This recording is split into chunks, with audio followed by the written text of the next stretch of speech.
so I'll just use this one. So I would like to first thank you, Jan, for organizing this symposium. And I will talk about how shared language cue modulates 4-year-old children's selective trust based on an over-imitation study that we did. And I'm going to start this talk with the good old challenge of human socio-cultural learning. Children are basically surrounded by an overwhelming amount of information in their social environment, and some of this information is cognitively opaque to them. For example, some information children need to learn might have arbitrary conventional and unadaptive features, for example, as in cultural rituals, with no instrumental function. Or some other information children need to learn might have hidden mechanistic properties, like as in artifacts. And given the vast amount of information in the social world, and also given that often these information are cognitively opaque, the question is how do young children identify information that is relevant for them to acquire. They cannot do so without any social guidance, so one good strategy for the kids to solve this problem is to be sensitive to the cues that will identify reliable sources of information. And we propose that one cue that children might use to identify reliable source of informants is the cue of shared language, basically whether or not the informants speak the same language with the child. And shared language can act as an informative cue in helping children to select out which informants will be reliable candidates from whom they can learn relevant properties of the social world around them. And so to explore whether or not young children indeed use the cue of shared language in guiding their learning experiences, we use an over-imitation paradigm of Steffi Hoehl and her colleagues. And today I'm going to present you two studies. One is going to be the replication of the original Hoehl study, and the second one is going to be the exploring the effect of shared language. And for the first experiment, we had 16 4-year-olds. They seen two demonstrations. The first demonstration was always an inefficient one, consisted of irrelevant and relevant action sequence. And the second demonstration was always the efficient one. It was consisted of relevant action only. And I will explain what I mean by relevant and irrelevant if there is anyone in the audience who is not familiar with the over-imitation paradigm. And the two demonstrations that they seen, inefficient and efficient one, they were done by two different speakers. They were done by two different demonstrations speaking the same language of the children. And they were equally ostensive and they were equally unfamiliar to the child. And let me show you how our over-imitation box looks like. So there are stickers placed on the platform. And the only thing you need to do is to get the sticker out is basically use the tool over there and pull the platform out by placing the tool first on the platform. But there's also a lever attached on the top of the apparatus and a small transparent box on the side with a button glued inside. And these are the actions that the children are seeing during the demonstration. Manipulating the lever attached on the box, getting the tool and doing a button press, and getting the tool and doing the stepping action on the side of the apparatus. And all these actions that are irrelevant for the attainment of the sticker that is resting inside the platform. And the relevant action is basically taking the tool and placing it on the platform as the fourth action shows. So when I say inefficient action strategy, it is comprised of these three irrelevant actions plus the relevant action in the end. And when I say efficient action, it is consistent of relevant action only. And this is how our experiment setup looks like. I can walk you through the video. So basically the experiment begins as the first demonstrator comes to the room, speaking on the phone. With her mother, basically the phone conversation goes like, oh, you cannot find your keys, did you check this, the first drawer or the second one? She also has the sticker sheet with one sticker missing, points to the sticker, and does all these silly actions on the box. Tapping. And then finally does the relevant action and gets the sticker out.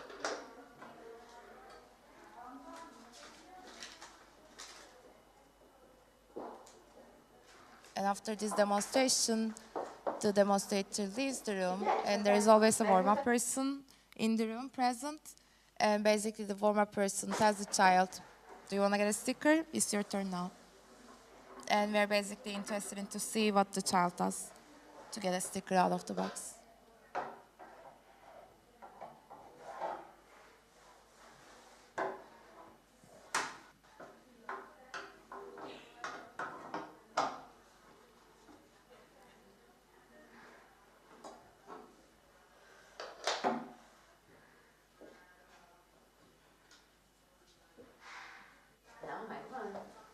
So now the second demonstration begins. There's another person coming to the room, again having this weird phone conversation, not with the mom this time, but with a friend about the upcoming birthday party. Again, points to the stickers resting in the platform, and this time does the relevant action only.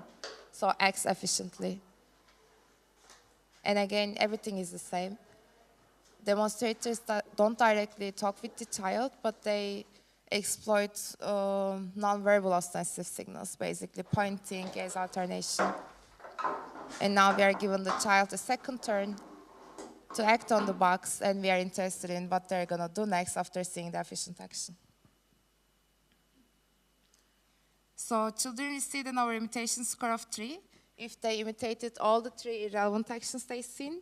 Of course, they receive a score of 0 if they didn't imitate any of the irrelevant actions, but if they just, imitated the relevant action, we excluded all the kids who couldn't get a sticker out.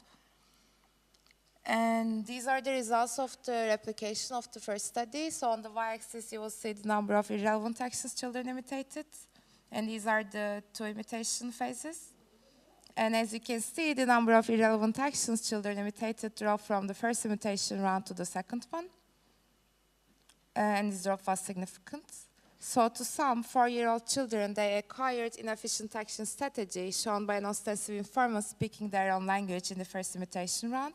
And when they later saw another demonstrator speaking again in their own language, but this time showing them the efficient way, they drop over-imitating. We were basically, with the experiment 1, replicate the original study of Hoehl with younger kids, and we managed to do so by incorporating this strange phone conversation into the design. And with experiment 2, we directly investigated whether shared language cue modulates 4-year-olds' imitative behaviors. And our hypothesis is basically cognitively opaque action strategies, like these arbitrary inefficient actions, they will be acquired and they will be retained better when presented ostensively by demonstrators speaking the same language with them, in contrast with when they were presented by demonstrators speaking a foreign language with them. So this time we had 2 between subject conditions. Again, it was in the first experiment, it was the inefficient action children seen first, and then it was the efficient action. And what changed between the condition was who was demonstrating what.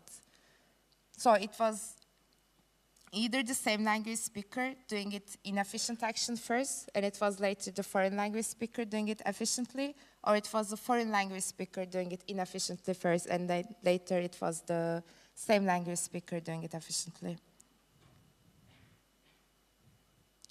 I have another video, but it's basically the same as the first video, so I'm not going to show the whole of it. Again, it starts as the same. The demonstrator comes to the room, speaks on the phone like a fake phone conversation, gets the sticker sheet out, points to the stickers, some gaze alternation with the child, and does the silly actions on the box before doing the relevant action and getting the sticker.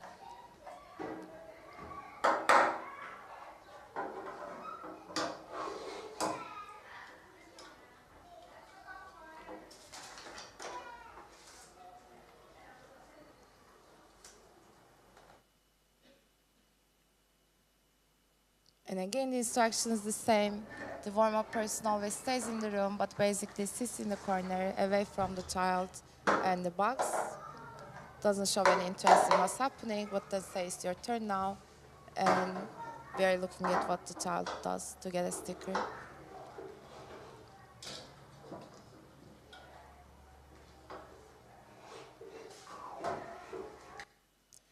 And since it was the native speaker, it was the same language speaker doing it efficiently. Now is another speaker, foreign language speaker, coming into the room and doing it. She's going to act on the apparatus efficiently.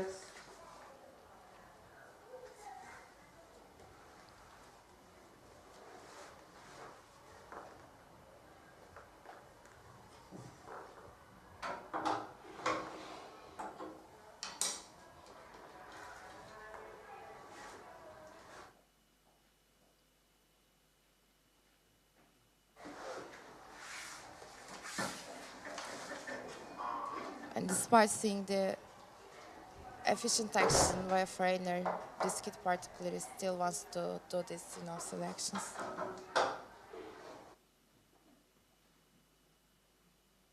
So we had 32 4-year-olds for this study, and they were all monolingual. So children who've seen the foreign language speakers in efficient demonstration imitated some of the irrelevant actions they've seen, but they dropped over imitating as soon as they see the same language speaker's efficient action, as it was the case for the first experiment. And children in the other group who've seen first the same language speaker getting the sticker inefficiently, they also imitated some of the irrelevant actions that they were demonstrated with. But when these kids later viewed the efficient action strategy coming from a foreign language speaker, they didn't drop their over-imitation behaviors. If you also look at the first bars, basically, the dark bars, first imitation rounds, you will see the kids learn the inefficient action strategy equally well from same language speaker or from foreign language speaker between subjects. So in experiment 2, children were equally likely to learn both from both demonstrators in the first imitation phase, independent of the language they spoke with. It makes sense because it's the novel apparatus, it's the first time that they're seeing this apparatus, so it's a novel information, so they were able to learn from both sources as the first imitation round showed. But what was interesting for us to see how they modulated their behavior after seeing an alternative efficient way of acting on the apparatus in the second imitation phase. And basically, these kids, 4-year-olds, they only stick with the inefficient way of operating the apparatus if that inefficient way was demonstrated to them by the native speaker of their language. But they didn't stick with the inefficient way of acting on the apparatus if it was demonstrated to them by a foreign language speaker. And in other words, if we interpret the later shown efficient action as correction, they took correction into account when correction was delivered by the same language speaker, but they disregarded the correction when it was delivered by a foreign language speaker. So in 2 experiments, our findings show that 4-year-olds' imitative behaviors, it was modulated by the epistemic trust they invest in the speakers of their same language. So I will also stop here. I would like to thank you for your attention, and to my advisors and the amazing RAs and my collaborators who helped me with the data collection. Thank you.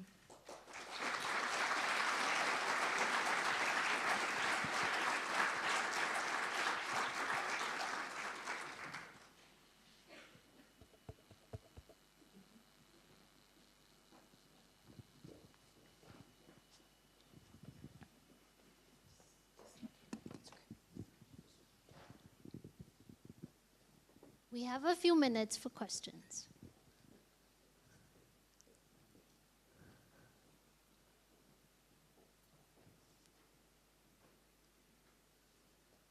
Yes.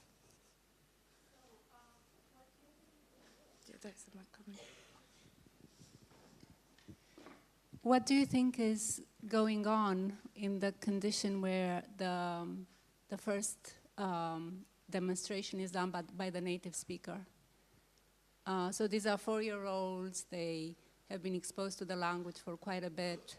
What do they think? What do you think is going on in their mind? What are the assumptions that they're making?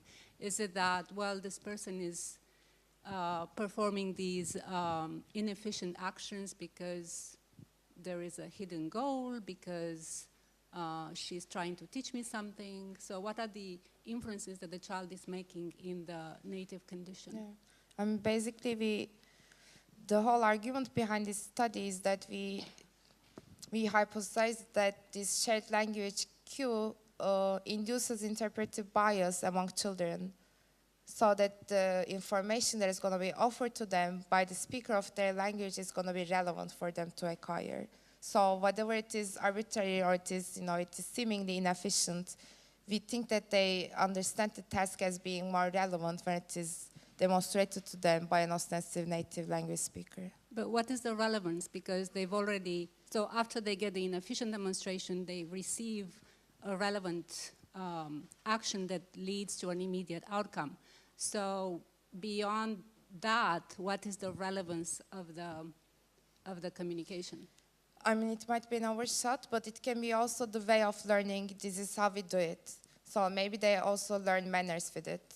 They learn by? So they learn maybe the conventional ways of acting on the apparatus in a way of, interpreting the demonstration.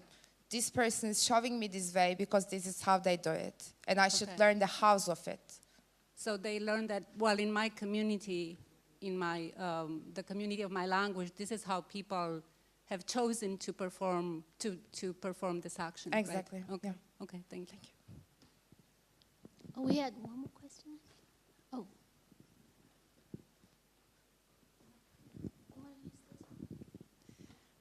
So actually, I wanted to ask the same question that.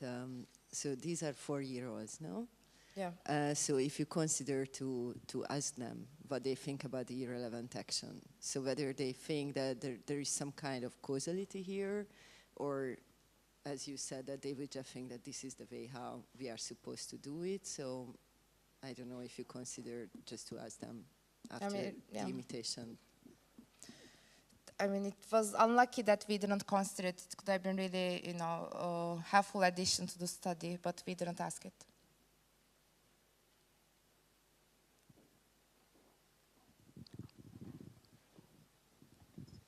Hi, can you clarify what the person says when they're on the phone? Yeah, I mean, the phone conversation is basically nothing to do with the task. So the demonstrator comes to the room, already on the phone, kind of pretends to talk. It is like pretending to talk on the phone with the mother. Like, you cannot find your keys, or have you checked the first drawer? Try the second one. Oh, you got them? Then okay, I will see you in the evening. Okay, bye. Kind of a conversation. Then acts on the apparatus. Okay, and it's in either the language that the child understands or a different language, right? Exactly. Yeah. So when they understand it, they're being given information that this person is informative, because on the phone they're being informative to someone else. Yes. But they're not being taught that the person's informative when they're speaking gibberish because it's another language. True. So I just think that's something to think the about. one reason that we didn't want to have this, one reason that we wanted to have this native language, same language versus foreign language manipulation via phone conversation is basically the reason that you just raised now, because we didn't want to create a confound that one person is going to be understood as comprehensible for the infant, for the child, and the other person is not going to be understood as kind of, comprehensible. So we thought that having this phone conversation that is not directed to child about about irrelevant stuff is not going to kind of, act as a confound in the task, but you're right, maybe it's the, it's the issue still. It would be interesting to know what would happen even just with the small manipulation that isn't where the keys are. Do you know what I mean? Yeah. So to see if that's actually playing a role. Very good point, thank you. All right, there's just take one more question in the back.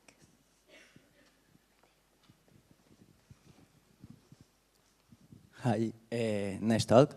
Which one was the language used in the foreign condition? I'm sorry, I couldn't get the question. The foreign language? Yes. Which one was? It was Turkish. Okay, because do you think that the stereotype of or prejudice of this second language can modulate your effect?